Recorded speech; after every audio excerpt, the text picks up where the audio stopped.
Oh,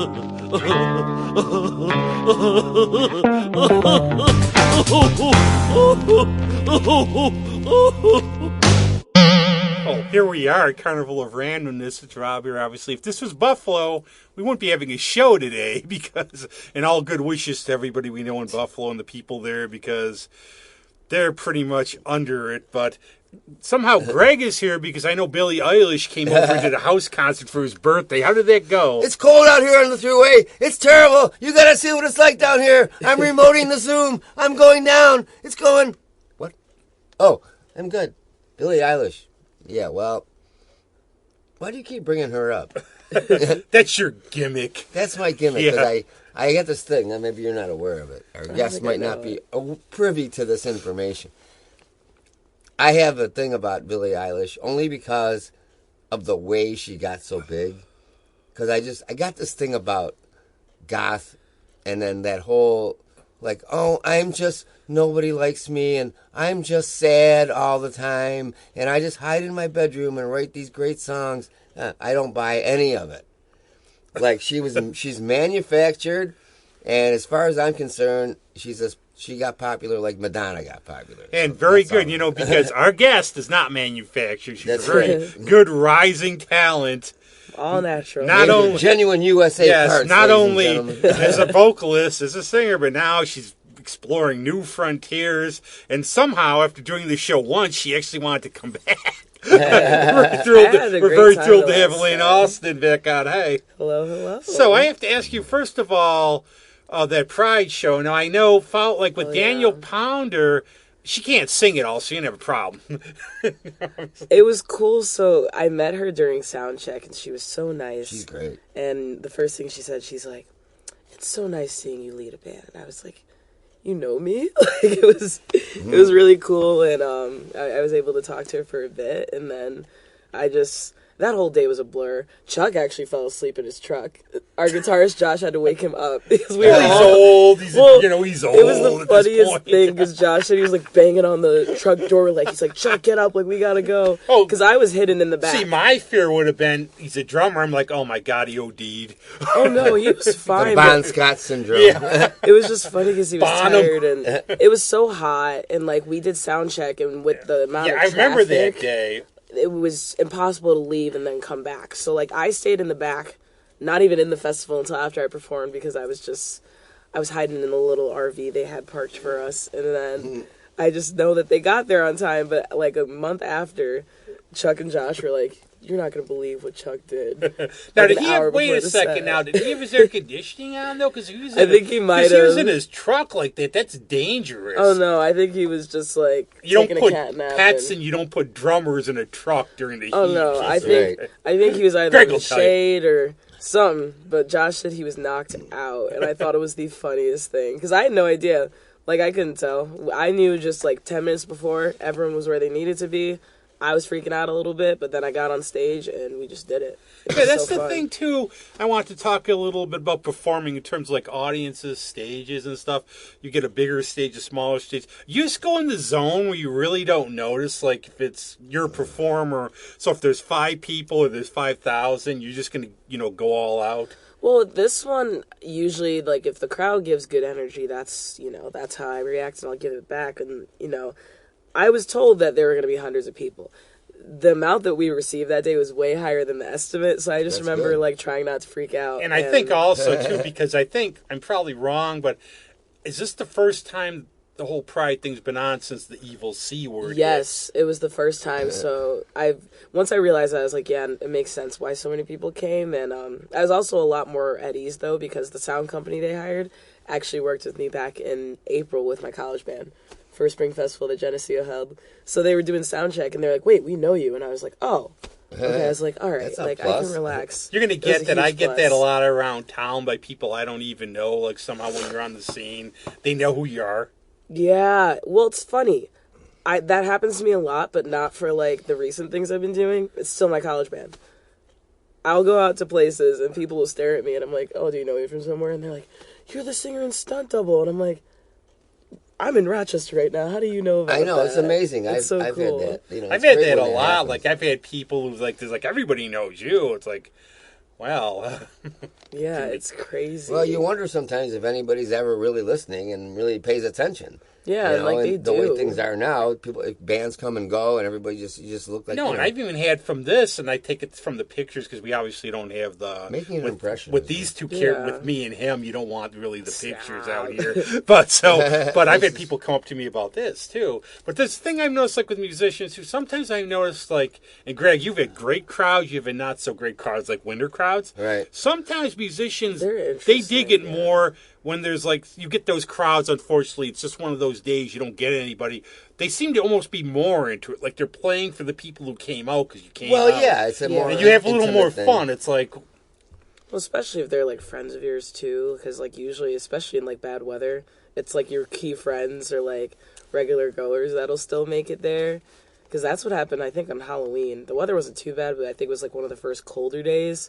We were at Roar, and like I know, way more people came than I thought, and like we had a drag show in between our set break. Like it was awesome. the only down point, I gotta say, there's only one bit of depressing thing about that night. You know, Sticky Soul closed. I know. Oh, boo. I wanted to eat whenever I there. went to Roar, I would always get takeout. I would run over, like, after the show was over, make my order and come. And they were so nice. Well, Yeah. there's still something there. Isn't Well, there? there's a... obviously, there's a Photo City. Well, not No, Photo- but I mean, there's a restaurant still in the front, isn't there? There was last time I played there, or maybe not. I just well, they I might went have to the closed Roar. I it. went to the Roar gig, but you know me, I I was have gonna say to he was there. I have to pay attention. But there is I think there is a Jamaican restaurant, Good Vibes down the street. So No, which but I love thought that there was one still too. okay. I don't know. I got something there. Maybe it was a couple gigs ago. Maybe they closed. And Well, the stuff. good thing is Roar does have food. They have burgers. Yeah, they have a pizza, lot of- salads. they're pretty good. It's But really Roar good. did screw me up because I'm walking down there. It'd been like, you know this I joke. was gonna say, it's been I a couldn't minute. get in. It was like, wait a second, where do I go? They've You know, done a bunch I'll of tell you- remodels. I'll tell you something about that small crowd thing, though. I think there's a whole different dynamic because think about it sociologically too. Because you got there's only a few people, so you're not embarrassed if I'm going to say something stupid or I don't want to yell because people will stare at me.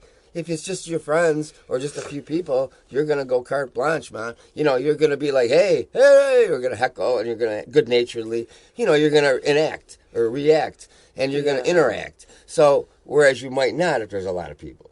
Yeah. And so it's a different, and you're right. It's like Rob's right. I mean, you're playing for those few people that are there because now they feel like it's a little private thing.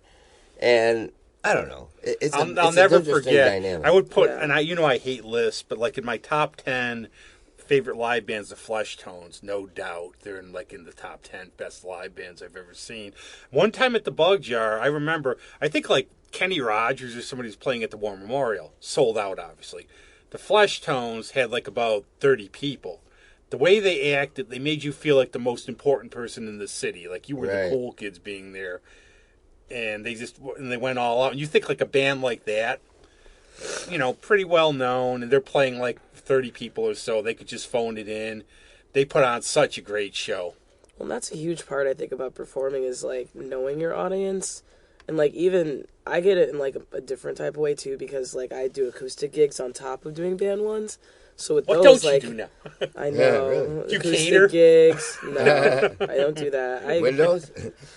It's only acoustic gigs by myself, band work, with my full band, and then now DJing on the side a little bit. But I just remember acoustic gigs when I did my first one, like out of the area. I was in Buffalo, actually, a big inlet brewery, and the crowd, never seen them, but it was very intimate, and it's like they really enjoyed it because I could tell like they were really listening, and sometimes they'd come up and they're like, "Can you play this?" And if I knew it, I'd do it right on the spot. If you don't, just fake it. On your DJing Oh yeah, I've thing, done it. How do you... Yes, you are DJing now. Oh, Well, no, yeah. how do you read the crowd? Do you have set a bunch of songs? So- Tonight's going to be this kind of groove, or So I had no idea, like, going into it. He told me it just depends on, like, the night and, like, who's there. do you use all their music and everything, or do you? Yeah, they have, like, a program, so I'm able to just queue a bunch of stuff on a side list that I like. Yeah. And then it saves the history, so days that I've practiced, like, Yeah. on Mondays or Tuesdays, I'll just go to that and, like, file over stuff. But That's great. it's hard reading the crowd. That's Yeah. been the main challenge, because now I know, like, most of, like, how to transition. But anytime someone that's asked me for a request, it completely throws me off. Because usually I'll think 3-4 songs ahead. Yeah. And Friday night, someone asked me for something, and I was like, okay, I'll try. But then I realized the first song I was doing was almost ending, so there was like a split second where the music stopped. Right. And I quickly got it fixed. And Mike messed with me, and he's like, I heard you stop the music. He's like, what happened? And I'm like, hey, I fixed it. I was like, you noticed it. He's like, the crowd probably didn't, though. Which is I always do Seems like an I eternity always say was don't coming. take it personally because there's some people, like, I know, like, a lot of my friends, they get in the zone when they're playing. Yeah. And, like, what they do is, like, some people I won't mention, like Greg Townsend, well, I'll request a song, and he's like, I'll get it right on for you. Then he forgets to play it. And I know because it's Greg, and he's in a groove, and everybody's always around him. But like Sally did a jazz show, her friend Sally Louise last week, and I said, you play Cry Me a River? And she said, we'll just dedicate her. She's like, no, play it. Just make sure you don't mention me. And she actually played it. Yeah. But I think you get in a groove, cool but you the might way have, they like, did it. say you have, like, 4 people come, hey, can you play this? Can you play Oh, this? yeah. Well, it happened last night, actually, because, like, I was in a groove, and then someone asked for something, and I was like, okay, that's reasonable. And, like, it was already in the plan of what I was doing. But then one of them, they showed me, like, the phone of, like, the music that was queued up, and I was just like, nope, I don't know it, can't do it, sorry. I, like, kept going. 'cause What I was don't your know it, I origin can't story? work But it. how did you actually just get into this? Did you just see it, say, I want to try this? Or somebody said, hey, you have a good voice, you're going to DJ. Kind of, sort of. So, like, I've known the owners from Roar for a very long time, and, like, so mainly it's, like, the DJ and the main drag queen that hosts on Saturday nights. And I asked the DJ one day, I was like, hey, I want to learn how to DJ. And he really thought I was joking until, like, I asked him again, and he's like, wait, you're serious? And I was like, yeah, I really, really want to do it. So then we just go in on Mondays or Tuesdays, like, when they're doing, like, their routine, like, maintenance of the club. And then he just showed me how to do it. And he said I had an easier time getting it because I'm a musician, because a lot of the effects and, like, the key principles of it are the same as, like, guitar effects, or, like, there's a lot of overlap that I didn't realize. And, like, since I know, like, music theory and stuff, if you know beats, you know how to combine stuff, so. Right. You have never DJ'd in college? No. See, I not hung at all. around my college radio station. I helped. Like, you bring in your own albums at times. That's why I picture DJs, like my friend Pauline, DJ Tanner. You know, you come in, you would see, like, the whole, like, the whole armload of albums or the crate of CDs. And I would help recommend or do shows, but I've always more like a producer mode. But there's, like, even a process, like, how to, put the thing Well, and they're in. all, like, technical now. Like, the new technology, it's like, you have music that has videos with it, and, like, you could put the videos on the TV screens there. Like, it's wild. Yeah. And so, like... Well, anybody who has the guts to play a show and not get one up by having drag queens play. Well, the funny thing is, so, like... Did you have a favorite? I think I like the one guy who had, like, they're all beautiful, but I think I like the one guy in, like, the white, like, thing who was going around.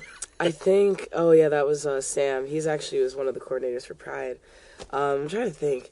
They were all great. The Phantom of the Opera. I was shocked with that. I didn't think Mike was going to come out from the DJ booth just doing the full lip sync. I was very proud of him. But then to go back on and not be flustered and saying, we have to follow this, and you still cranked it. Well, we were a little bit, because I had to tell them we adjusted our set list, because I thought they were going at a later time, but, like, it worked out just fine. But I remember I told the band, I was like, all right, the energy's crazy up, and I don't think it makes sense to start with the Alabama Shake song right after that. So we did Wild Cherries Play That Funky Music. You never find, adjusted except from for, there.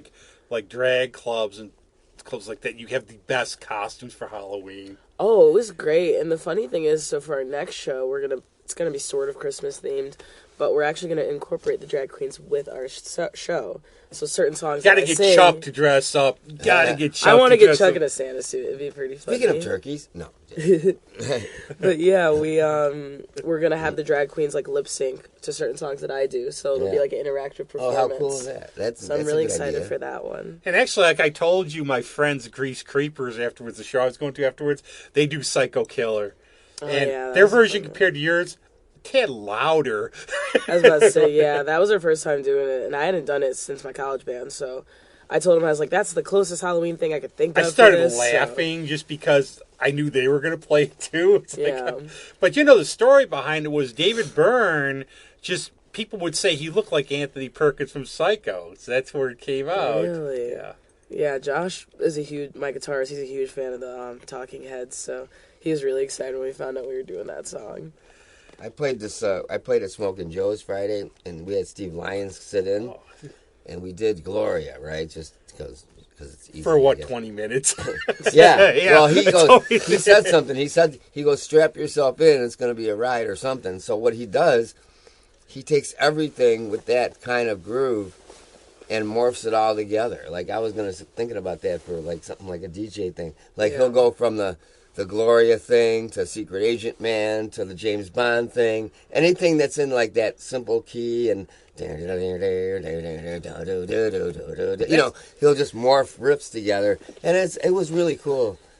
You know, I don't know. It was just, I've seen that. It's really like Live at Leeds, the new one where they go into Young Man Blues, and in the middle they play.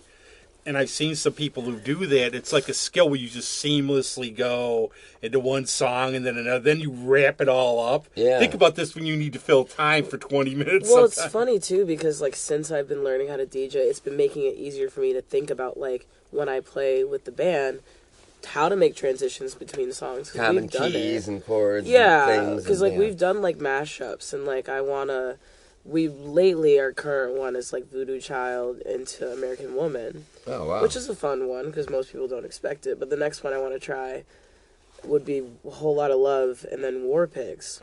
So that one's going to be a really interesting one to do. But, like, learning the transitions through DJing has helped me kind of, like, mentally, like, track, like, how would these two go together if I were to put them there? Yep. It's gonna be like a back and forth thing. I still have to work it out and try it, but And I love sounds kind of cool. I hear it already. It's gonna a lot be of times fun. I love the audience reaction because it catches them by surprise. Oh yeah, because they're always shook. They're like, "What?" I'm like, "Yep, we're doing that." And now your band is called the Alston Project. Mm-hmm. It's Tap, and I have to admit, like when I saw Tap, I had to put it together for a minute. Yeah, most it was people... a tuition assistance program. Yeah, I know. Most people don't call us Tap. They're just like, "Oh, the Alston Project," and I'm good with any name. Okay, so here's your T-shirt. I'll tap that. No. Wait, that actually would be kind of good. I think There you go. I mean, it'd be a little sexist, but it'd be kind of funny because then you're making fun of the whole guy thing, kind of. Yeah, too, no, so. I think. Well, no, it'd be fun to have it. I'll tap that with a picture of Chuck. Yeah. It's just faces of Chuck on the shirts. We're gonna get merch at some point. Yeah, now like sure. that's one thing I've heard like from some friends. You want to get a get like I could actually picture. You know what I picture? I've been picturing it the whole time with Tap. I could design like the Firm, the band, the Firm. Yeah. Like the little diamond the and like industrial-looking rivet type thing. Yeah. Yeah, that'd be really cool. Yeah. We're branching out into that. Hopefully by the summer we'll at least have some more merch, because I don't know about the festival yet. It's not confirmed or denied, but there's a high likelihood that we'll be back for that again. And hopefully, I mean, I think they're getting their footing again after all the nonsense that was going on the last couple of years. And I think, like, we were received really well from what I heard with, like, the management and stuff that were in charge of, like, maintaining the stage. They said they hadn't seen a crowd that engaged for a Pride Festival music performance in a minute. So no, That's you great. do though. I look like Rochester's pretty supportive. I look Yeah, like the it was miserable so person great. in the corner, but I'm actually listening to the music. But you pay attention, you see people are getting up dancing all over the place. Oh yeah, all my closest friends were like right in the very, very front. So that really just put me at ease. And like once after the first song, I was completely fine, and I just kept going. And I was like, "We got it, we're good."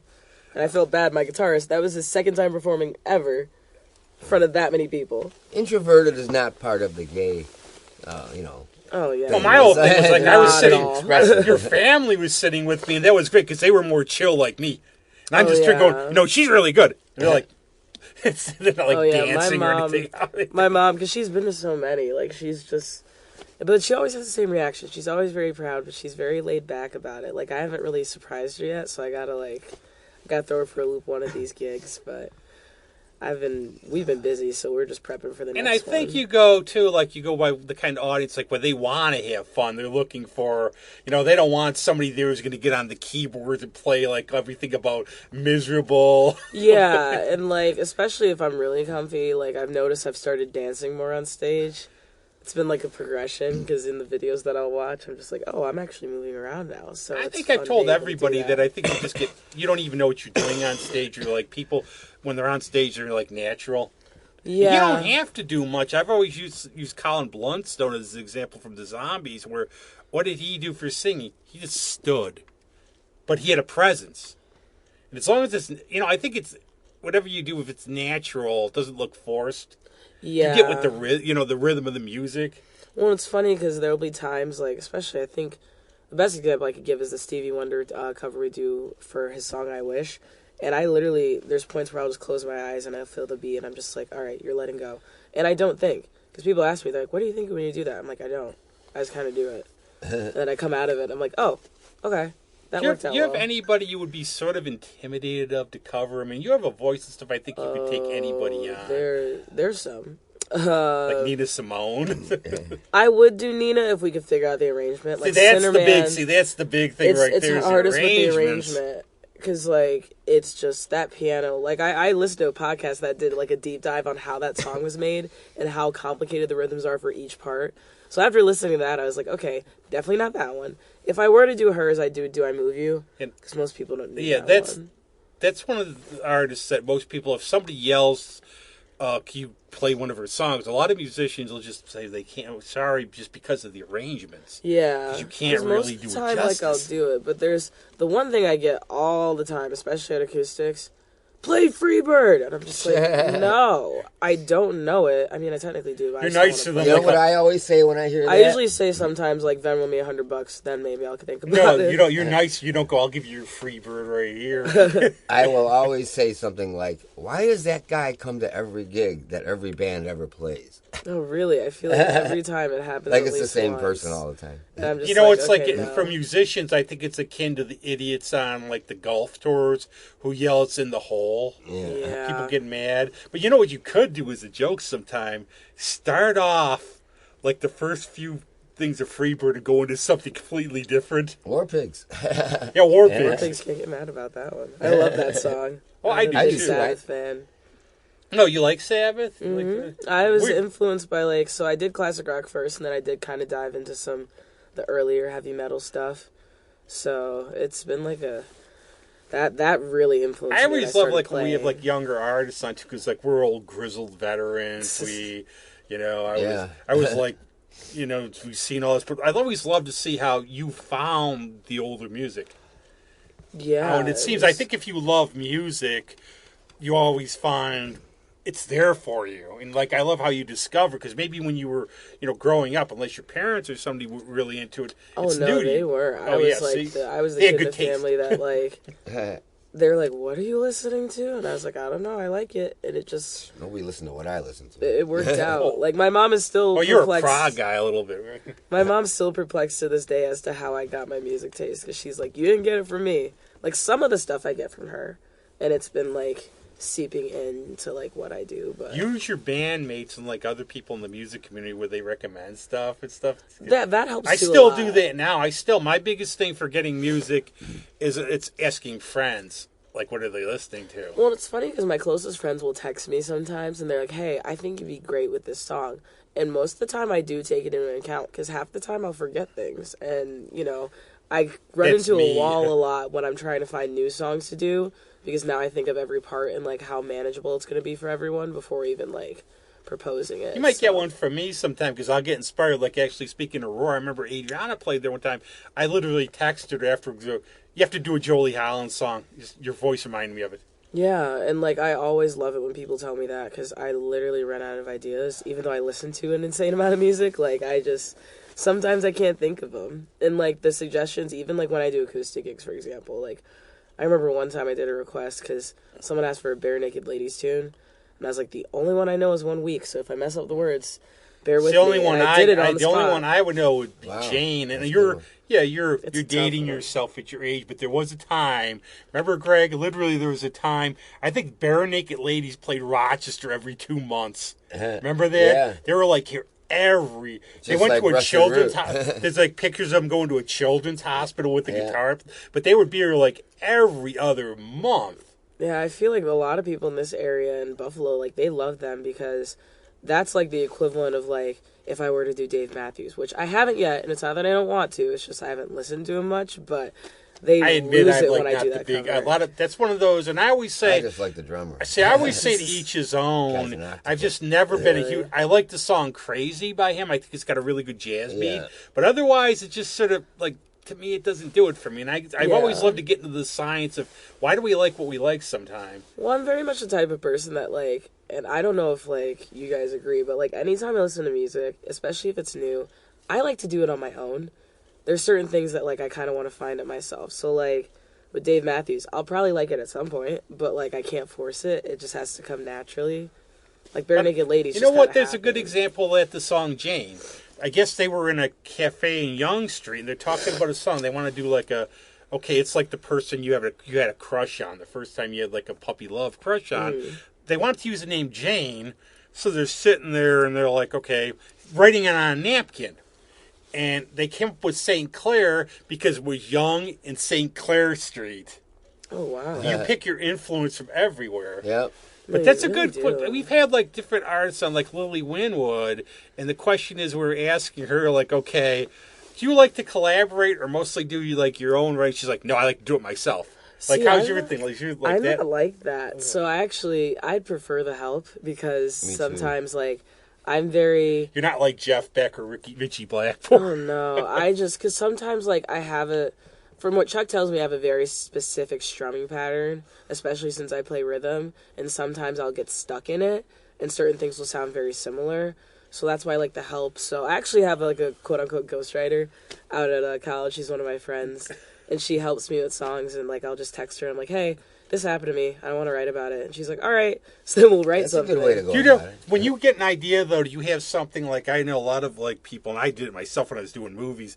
You have like a little pen and paper just to write it down or put it on your Yeah, phone. so- Because by the time you get home, you're like, or keep it by like your bed because you might dream something. Yeah. Get up, write it Yeah, down. really I quick. usually do like voice memos a lot of the time. If I even hum something or whistle it, I'm like, oh wait, this could work. And that's happened a lot of the time lately, especially with like the most recent one we're working on is just about like kind of feeling like in the mundane and like it's very repetitive and it's one of those like if it was in a musical, it would be the main character being like, I want something more. Yeah. So I wrote a song like that.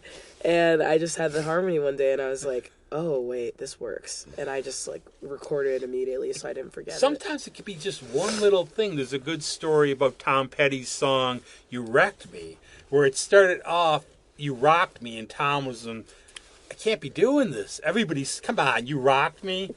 You rocked me. This is like so cliche. Sometimes it works, though. But then what he said, "You wrecked me." Somebody said, "You wrecked me." Got it. Yeah. it's always interesting how like you find hooks in songs and like what works and what doesn't. Because like the one I did, the most recent one besides my very first one, was called "Never Be With Me." And the chorus is very repetitive, but it works.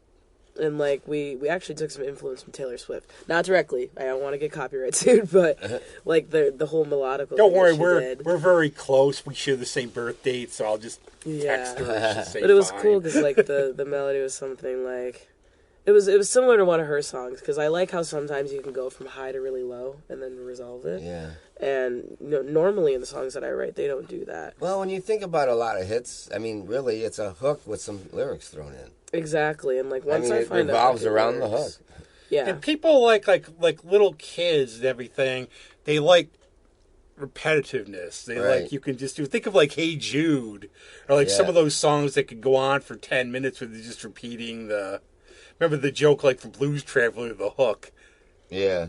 He's singing nonsense, but it just doesn't matter what I say. It's it's just, catchy. I like that It song. works, and like I've been like sneak peeking my originals on my Instagram page, and they've been received well. So I'm hoping like by either the end of this year or early next year, we're gonna hit the studio and just get them out on a little EP that we're gonna do called the Alston Project Volume 1, because there'll probably be multiple volumes. you could do it in like the Alston like volume 55, and people go looking all over for all I know, that that'd little- be fun, I was going to too. like Greg, like when you do your songs, like Greg writes good songs, but he writes like maybe 2 or 3 a year because he has to get that inspiration.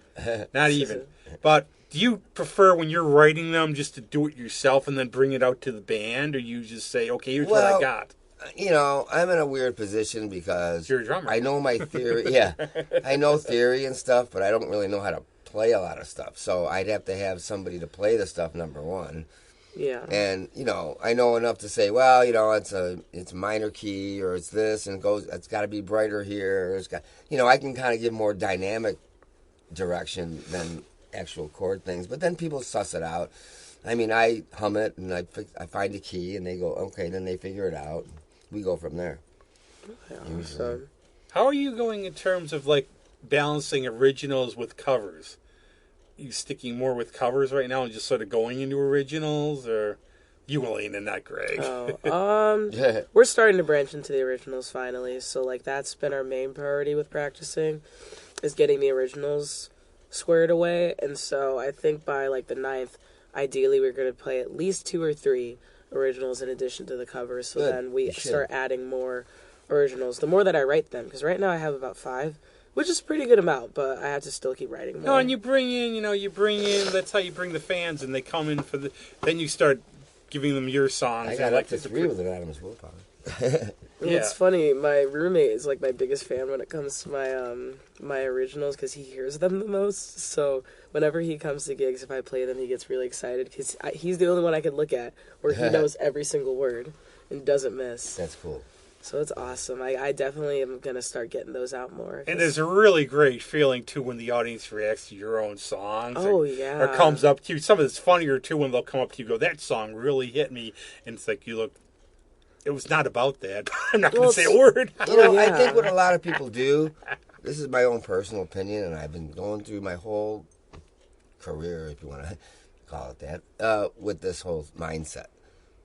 It's like, I think you're asking people to expect a lot if your originals are so far off the map from what you're playing in a bar.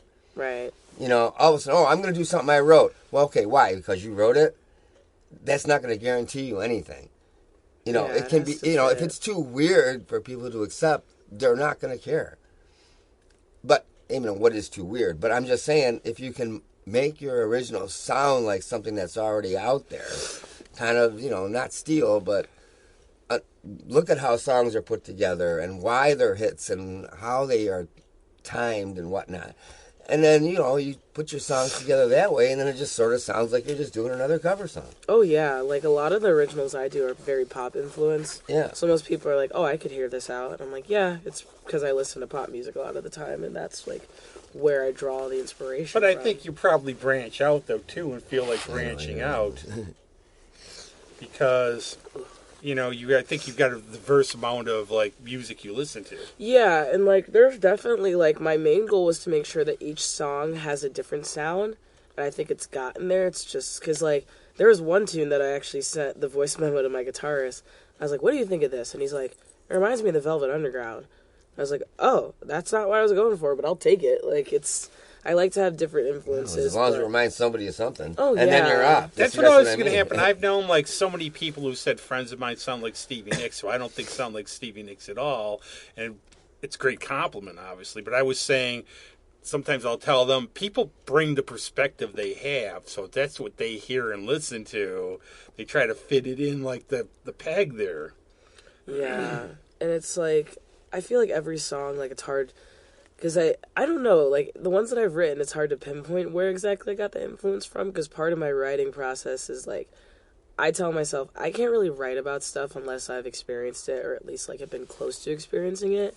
So, it's like, if stuff happens to me, I literally have to, like, kind of capitalize on it. That's actually, Sunny Sweeney was in town recently. She told a story about how Loretta Lynn broke her kneecap, and she had to fill in for Loretta Lynn. Imagine having to do that. So Loretta Lynn actually called her and thanked her. And she said her view on songwriting is just write what you know. It's the easiest way, because, like, I commend artists that are able to, like, think of a topic, and they're like, all right, I'll write about it. Like, that's just not how I operate. Oh, Prague, it's all fantasy, dragons, wizards, everything like that. I don't know. For me, it's just very much like, all right, if I've dealt with this, or at least, like, I know someone that's dealt with it, I can write about it. Maybe the only other part I put on this would be write what you see. Like, you might see something funny one day, or something you said it could write about that, too. Oh, There was actually something that did inspire. There was a funny line I wrote that was based off of something funny that I saw. So it's like, it's really true when they say like the stuff that you experience does influence like what you write, because it permeates like everything I do pretty much. And would you say, how does track influence music? Oh boy. How does this help? Like doing track, does it somehow help you as a musician, or Helps finance. it's like it. a weird, really? There you go. That's the best part. But I guess like for That's that, a deep question today. well, like it's similar to, because like during my day job, I work in a school now as a substitute teacher for third, fourth, and Oh, fifth so you graders. really have material now. Yeah, like it's. I guess it helps me become responsible because I know I have to be in charge of something, and it's like I was just it keeps me accountable on a lot of things, and I think that does kind of stem into my music too, because being in the Alston project has really put me in a leadership position. It's like, I make the calls and like, these are the songs you're doing. Like it was very like when you guys last saw me, I was still falling into that mode of like leading the band and like making these decisions, because it's still very foreign to me. But I think now I'm finally like getting into the groove of like, okay, we just got to make a decision. It works or it doesn't work. Like it's gotten a lot easier, and I think part of that has come from like coaching and you have teaching. like a good mix of young and old too. You have like the grizzled veteran drummer, and we all need grizzled veteran it's funny. drummers. It's like half of our band has children, and then the other half we definitely don't want any right now. So it's a good mix, but I think we have a lot of fun, and like we just all compliment each other well, and especially Well, everybody learns from each other. That's a good yeah. thing. Like I've learned so much from Josh, especially. He taught me how to restring my guitar because he made fun of me because I didn't know how to do it. I was like, sir, I have been paying. I don't know either. I was self-taught, and I tried YouTubing it once, and I poked myself with a string, and I quit. So that I would just pay someone to do it, but he taught me how, and like it's just little stuff like that. And I've learned so much from my bassist too.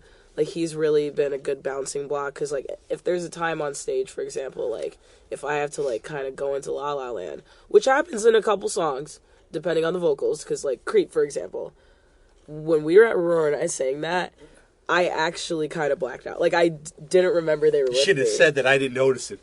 No, I got into a whole place. I almost teared up and everything. I just really actually like felt the song for the first time. And when stuff like that happens, like I can rely on my bassist to like keep everything That's together. actually like if I was saying, if I don't really follow bands anymore, but if I was like a little younger and there was a band I was going to follow, probably would have been Radiohead. Yeah, they're a great group. Well, and Josh does this like cool pedal that like I don't even know what it is, but it fits the song so well that like most people are like, yeah, we love the vocals, but like that guitar effect was something gnarly, and it's so cool to be able to do. And when that I'm song. saying like from your band already, you have good chemistry, and that's the most important thing. Oh yeah, and it's nice because like I can rely on them when needed, but it's also nice to be able to like be independent, and like I can actually like just kind of let go and not really worry as much. And I made the joke to Chuck at Roar that it was like Muddy Waters in reverse, because what happens, I don't know if this is every one of your sets, you come up yourself, you start playing, then they come up. Yeah, so that was just the type. You know Muddy Waters, what he would do, he would be I like, didn't know that. like he would do, like the band would be playing, like one of my friends saw him here in the 70s. Mm. It's like, the band's playing, he's sitting drinking at the bar. Like the Yeah. band would come up, like some of those blues guys I know, like, oh, now I can't believe it. Oh, what's his name? The Blues Breakers and everything. John Mayall. He would, like, when he played, what they would do is the band plays like 4 or 5 songs. They go, now it's the man of the hour. Then they come up. You did the reverse. Yeah, well, it was funny because they asked us to like ease into it, which I was totally fine with, and like I've done so many acoustic gigs that like it wasn't hard. But it definitely was funny, like, being up there by myself, and I'm like, all right, everyone come up. Like, I'm so used to just starting off with the whole group. And that's what we'll do the next time we play. It's something, and I'll ask Greg this, too. Like, when you started out, Greg, was there anything when you started out, like, you were thinking, I'm going to perform, and you too, Elaina, that surprised you when you actually did it? Or not? Like, you just went up there, like, you figured, okay, or maybe you thought, maybe I'm just going to freeze, but when you got up there, you were, like, fine. Probably working in vocals was a big For being step. a drummer, I still don't know how drummers can do that. Yeah, it's a weird thing. Like Levon Helm, though, yeah. or like Don Henley, too, when they're playing with the... I guess maybe because you just, like, you know how to do it. It's kind of part of breathing, spacing out your breathing so that you're in between the beats and you're not... It's a hard thing to explain, but it's kind of like... it's just timing. It's just knowing your body and knowing the timing and fitting things in between, and kind of working off rhythms you're playing and when you're singing. But I'm trying to think. That's a good question. Yeah, it is a I really respect, good because to question. me, I respect, like, I'll say this about anything. You might not like a band, you might like them, you might not see them. I respect anybody who has the guts to go up and do it. Yeah. You're putting yourself out there. I never had I always liked playing in front of people. I think it was just I think when I first started out, my whole problem was because they never used to mic drums, and I was always worried that nobody was going to hear me. Yeah. Because, you got these guys next to you just blasting away, and you got nothing.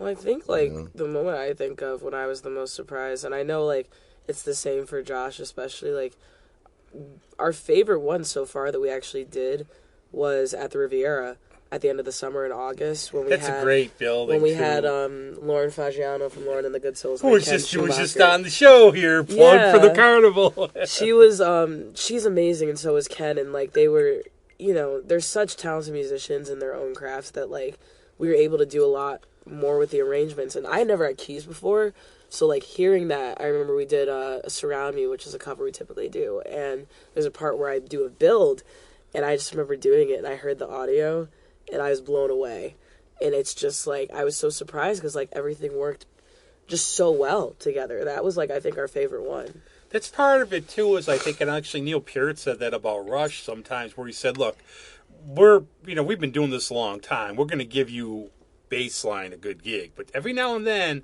there's those nights that are just magical. We just go, wow, this is really great." Yeah, like everything worked that day at the Riv, and like there was like a decent sized crowd.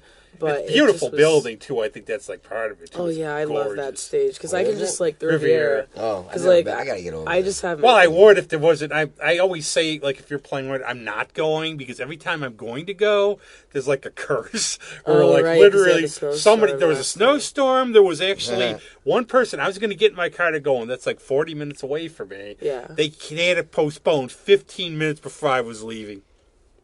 So I just say, okay, maybe. Oh, I'm driving through Geneseo. There's the Riviera. I think I'll stop.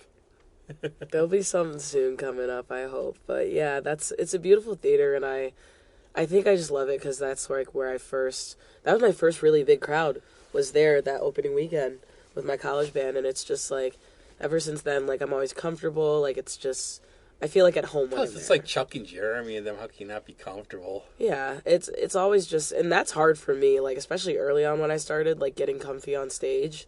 Like now it's not as hard because I'm just like used to you'll it. find too. Like I found, like going through, like you grow up with some bands. Like okay, you grow up like I grew up like with Foreigner. Then one of my friends is playing drums with Lou Gramm. Oh, Or like really? Queensryche. I remember meeting Queensryche when maybe you might know who they are. I've heard of them. I just I never love knew what One of my friends opened for Jeff Tate. I never knew what the pronunciation Oh, yeah? was until now. That's the first. I might be First right. time I I might heard be it. wrong. I don't know. That sounds right. Because anytime I'd read it, I was like, So, but Queen it's amazing. something. It's like that 6 degrees of separation. Then it's amazing, like in the music industry, how I know this person. Or I played with this person. So one day you'll be up there with, I guess, Taylor Swift or somebody. She's a hard one to book. I know you guys probably heard about the Ticketmaster scandal. It's like, that was crazy. No. I don't What really. was that? Yeah. She was so popular that she crashed the whole site. So, Oh wow. Well, you know That about the many Led tickets Zeppelin thing, don't you? When they were playing the reunion gig. Oh, Okay, good. I can actually ask somebody a little question, no right or wrong. So they played a gig for Ahmet Ertegun. He passed away. He was the guy who founded Atlantic Records. Great guy. But they did the reunion gig in 2007 at O2 Arena. So they did the gig. You know how many requests there were for tickets? Oh, I believe it. You know how many, though? Take like a ballpark guess. Like 1 million? 24 million. Jeez. See, certain bands like are Wow. in such high demand that it's like, And everybody says, no, my people don't go out anymore. no, they do. There's so much. Like, You know, look at Elton John with his farewell tour. You know how hard Yeah. tickets were to get for But I that. will say, like, Elton Volume John, one. too. Yeah, Elton John was one of those. I saw him when I lived in Alexandria at the Capitol Center. He doesn't matter what kind of music you like, and I like especially his 70s music. He puts on such a great show. Yeah, I'm excited. Tonight, Disney Plus is streaming his show at Dodger Stadium, so I'll be able to watch it a little bit. So I'm excited to watch him because he's I'm all just, like, excited about nuts. Doctor Who when it finally comes back. Oh yeah, I heard that. No, but Elton John is like one of the best. I've ever, like, in concert. He's like, and sure, He's now, I mean, amazing. every song he has is just... It's just hit after hit, no matter the tempo or style. I mean, I really don't like Ticketmaster and all those big providers anyway. I think there's got to be other ways.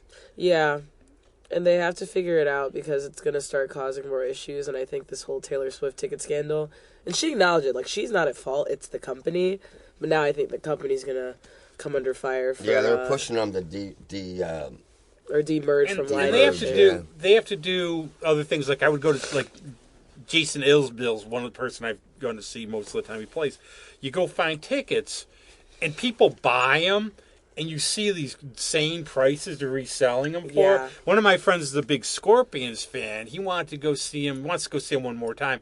I guess their one gig in New York tickets were like $600. It wasn't them. It was people bought them up and were reselling them. Yeah, and it's a shame because it's like, why not just let the people that want to go... I was going to say that should be illegal. It probably is. But this was a question my friend Erin brought up because of some, like, her bar. She's saying it's getting harder for seeing young people coming out, and she's wondering, okay, if this is just all ages show, is the allure gone or something? But I've seen, like, I know for your show you get your friends coming out, younger people. Yeah. But a lot of shows I see older people out, and I just wonder if it's, like, cost and everything, they stay in, driving. I mean, they can Uber, I suppose. I feel like it depends on how much it's advertised, the venue and where it is, and also the weather. And, like, for example, like, when we did Roar, I advertised it a bunch, at least, like, on my end. I found out the day before, but that's me, remember? Yeah, like, I put it everywhere. Again, I saw a tap, and I'm like, okay, is this like a beer thing? No, yeah, I know. Then I looked at it, go, it's the Alston Project, yay! Yeah, and, like, I remember Chuck told me to make, like, a huge, like, media push for it, so I definitely did. But, like, the crowd that we got was so different in ages. Like, with the people that were there, like, it was a very wide range, because I had, like, friends of mine that I went to high school with that were there, but also, like, regular club goers and other people. Still, the funniest thing from that gig, though, I don't know, I think you were there when the birthday crew came up. Yeah. And she's like, oh, like, it's my birthday, and I thought it was going to be at least 21, and she's like, oh, no, 19. Oop. And I didn't know what to say to that. I was like, oh, yay, that's exciting. I was like, yeah, I remember the birthday crew, I remember them. That was funny. It was so funny because I was like, oh, she's going to be at least 21. And she's like 19. I'm like, oh, that's still fun, I guess. Like, I didn't know. I won't get you a shot. Oh, yeah. Because that's what I was going to say. I was like, oh, like, I should get you a thing in the bar. But then I was like, oh, you're a baby. I mean, like, Greg, how have you noticed, like, what the crowd, like, age-wise has been, like... Well, you had Lux. Mixed crowd. I mean, mixed ages. Yeah, well, Anonymous Willpower goes over good at Lux. That ended up being a great show last It's a great place to play, actually. That's awesome. Only thing I think it's like booked a year in advance. I find that the age group straddles. I mean, it's varied. We have some older fans that like us, and then we have some younger people that like certain things, and so they kind of mix. And then that's what I like about that kind of stuff is that you got different people and they intermingle and. Yeah, and it's like they all have different vibes too. Like when we did Iron Smoke for Steve Barletta's All-Star Jam a while back. That was my first time playing there. And it's a cool place. This guy... I'm going... My friend Alyssa's in town. I'm going to see her this Friday. Really? Well, weather. As long as it's okay. Well, there'll be weather, I'm pretty sure.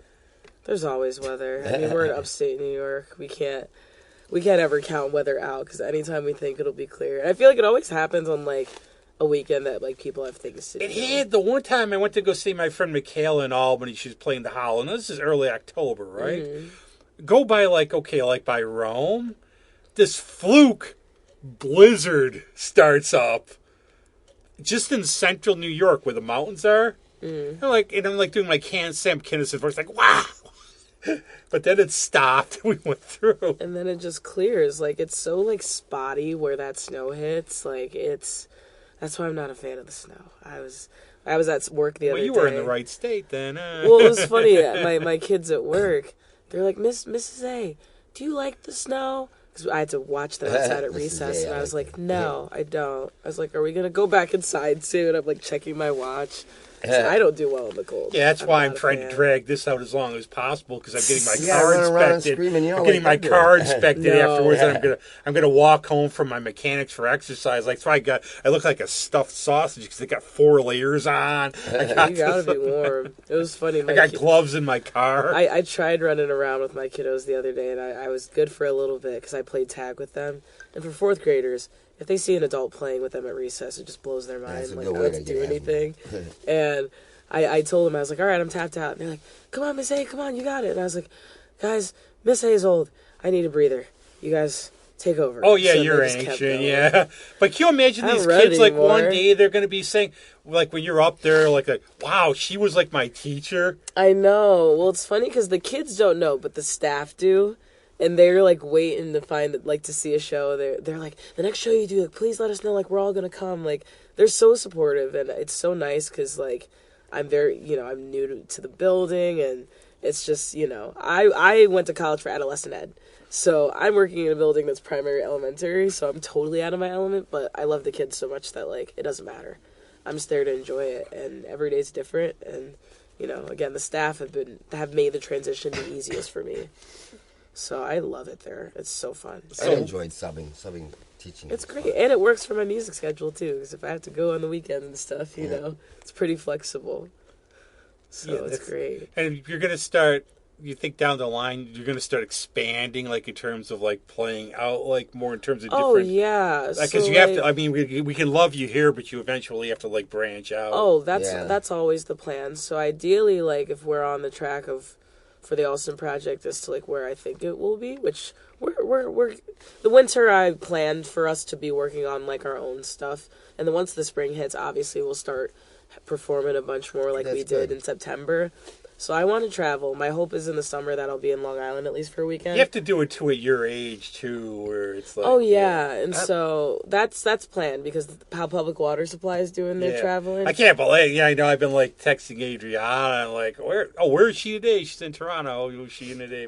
Yeah, like I think I'll she's get on in Buffalo. that They're going to track be in soon. Buffalo for like 4 weeks, You but can't, not. you can only spread your fan base digitally so far. But you know what I really You have dig? to go there Like, to really get that. You know what I really dig though? Like I've seen friends, like they've gone out. Like my friend Michaela played at Weedsport. This was like one of those weird drives where your GPS does not register a road. Weedsport's strange, yeah. And you just go, well, I'm going to follow you back. I love watching the reaction. I know all the songs and I know the person. People who've never heard it, and seeing them like nodding their heads or like. It's cool. Or if they throw stuff at him, like, I never met that person in my life. Yeah, it's always very cool. But I agree with what Greg just said. Like, you definitely have to go to them in order to get, a bigger fan base. And it's like, the more that the Alston Project plays, like, I know we'll be able to. It's already kind of increasing because I'll check my Facebook stuff and it'll say, like, I have more views. Like, it's getting there, but I know, like, the more effective way is going to be performing in farther places. The thing is, you got to find little hubs.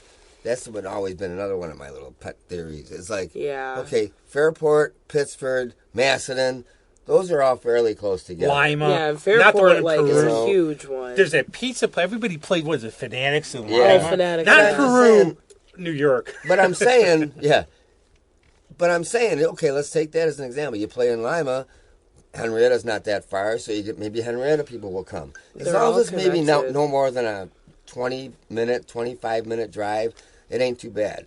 But, you can get people from Fairport to go to Pittsford or Pittsford to go to Macedon or Macedon to go to Victor. If you've got to find hubs and spoke out. You know what I'm saying? Maybe you could speak on this a little too. Some of my friends said like River Lynch when he was on last week. He said like one of the new futures too was like the breweries and wineries. Yes, that's breweries a big one. are like. Yeah.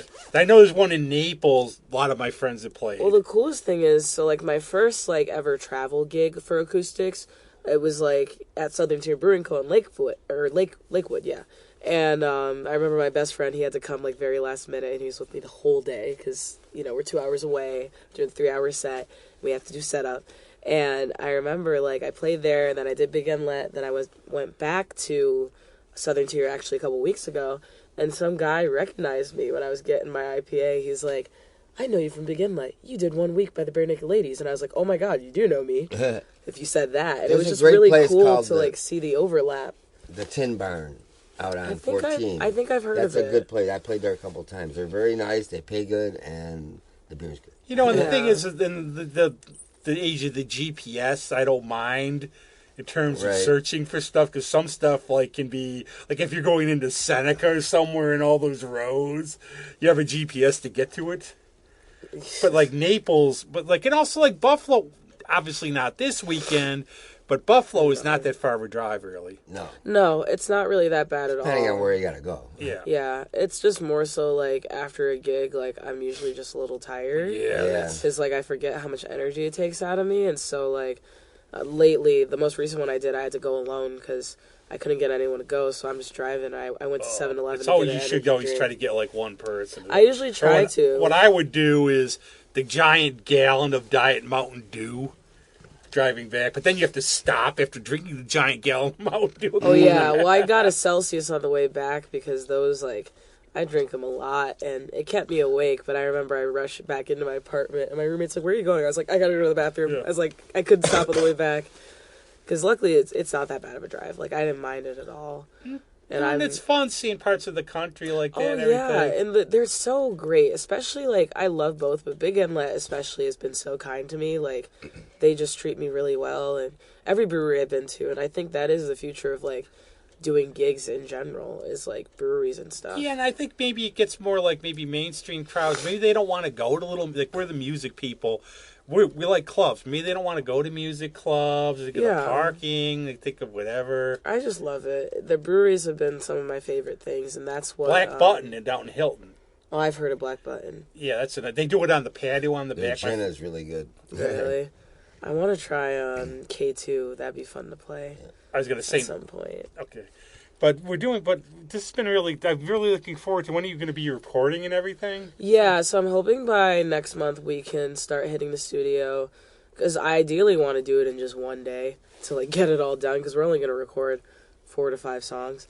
But I want to get the arrangements really, really down packed, so we can just do it. It can be done though. Well, we'll have to have a part 3 where you tell us how that's gone. Maybe we'll drag one of your band members or Chuck. I'll get one of them to come down here. Tell them we won't bite. It's amazing how much time you can I told them. Waste in the studio or get a lot done, depending on how prepared you are. Waste doing a podcast, getting done, musicians. Yeah. Well, I told him, I was like, we'll be ready for it. But what's coming up for you? And are you on, first, Greg, are you on hiatus for the... Oh, fuck you, whoever that is. So I got a show to do. Leave me alone. Well, let's see. I got a couple things coming up. I got the Tom Waits shows coming up. The birthday Tom waits for no one. Tom waits for no one. And, they're going to have to wait for me because I'm the house drummer. So, but that'll be, I think, on the 6th, December 6th. It is. His birthday's a little later in the month. I mean, you'll know. Yeah, I'm playing at the B-side this coming Saturday with Brian Lindsay. Exciting. So that'll be good. But other than that, I got a couple party gigs in December, but that's it. I don't know why there's no holidays or anything in December. And Elaina, what's coming up for you? You got more Roar? Yeah, Roar on December 9th for sure. I'm going to write that down on my calendar when I get home. I'm going to text you and say, Elaina, what was the date? January 9th? I think it's 7 to 10 or 7:30 to 10. It's going to be a lot longer and drag. And I don't know if I'll DJ after just because I'll be tired. But that's the 9th is for sure a thing. And then... That's pretty much it. Oh my goodness! So playing and then DJing. I told them because the owner's like, "You can do it." I'm like, "No, I can't." So I told him, I was like, "That's a bit ambitious," but I think the week before might be my first official night doing it the whole night on a Friday. Do you just use your own name? You have DJ somebody. Yeah, well, they've been making fun of me. They've been calling me some funny nicknames in front of the crowd. DJA. Well, because they told them, because on Friday I was there and the host looked at me and he's like, "What's your name?" And I was like, "I don't know, I just started." And he's like, "Okay, well, DJ so-and-so." And I was like, "All right, we're not using that one." So then I told the DJ after, he's like, "You got to think of one." And I was like, "Either we're using my full name or what about DJ ELE?" And he's like, "Wait, I like that one." So... ELE, I don't know what it stands for. My roommate just suggested it. I don't want to even know. No, I think my roommate said when he played lacrosse in high school, they would chant on that because it means everybody loves everyone. Oh, nice. That's cool. I was like, okay, that sounds fun. It's perfect for that club, too. Yeah, so I think I might just stick with that, but, you know, I'm kind of quiet. Like, I like just kind of sneaking in and no one knows that we switched. I like And it's me plus playing. it should be about the music, too. Yeah, and I just love it. And I think I'm really glad Yeah, that, like... wait, give you a couple months, you'll be wearing the fancy outfits. Well, I was glad that, like, you know, everyone's been saying that's regulars there, that they can tell that, like, what I play has been influencing what they regularly hear. That's which awesome. I think is really cool. So I just You got to love sneak it. in War Pigs, though, now.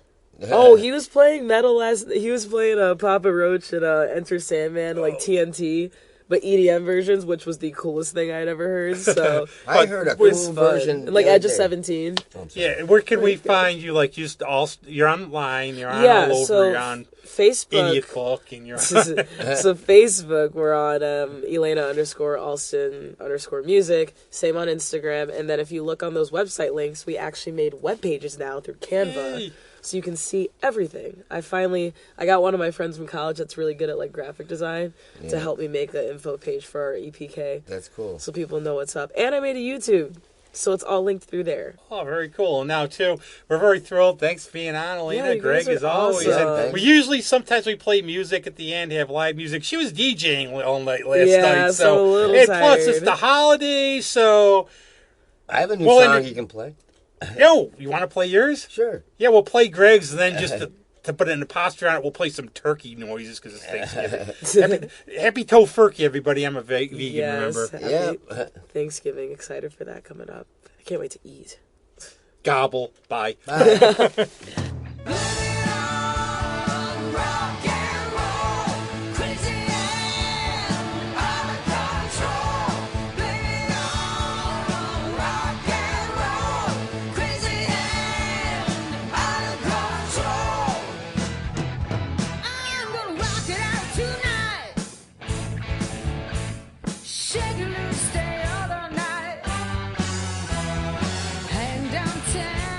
Check out the sound.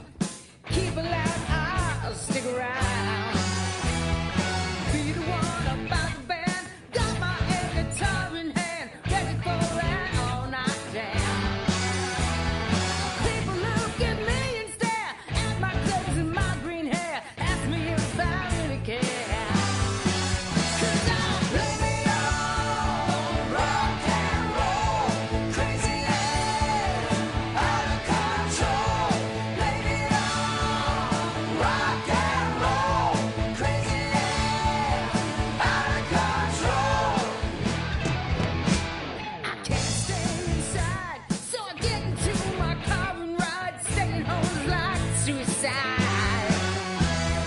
Bragging in about 5:30. Mom and dad, they scream and cry, dealing with a rocking child. 'Cause they play me on rock and roll, crazy and out of control. Play me on rock and roll, crazy and out of control. You can feel it as you listen every day. You can feel it as it gets into your brain.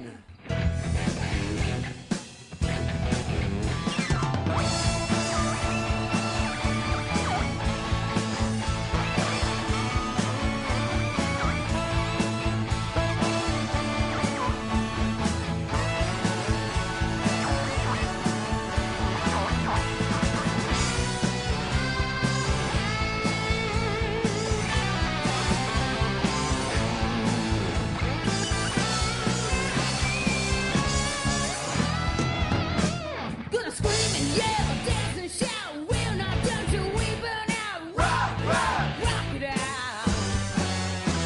The party's done, I'm out the door. Roam the streets 'cause I want more. I'll be knocking on your door. 'Cause we play it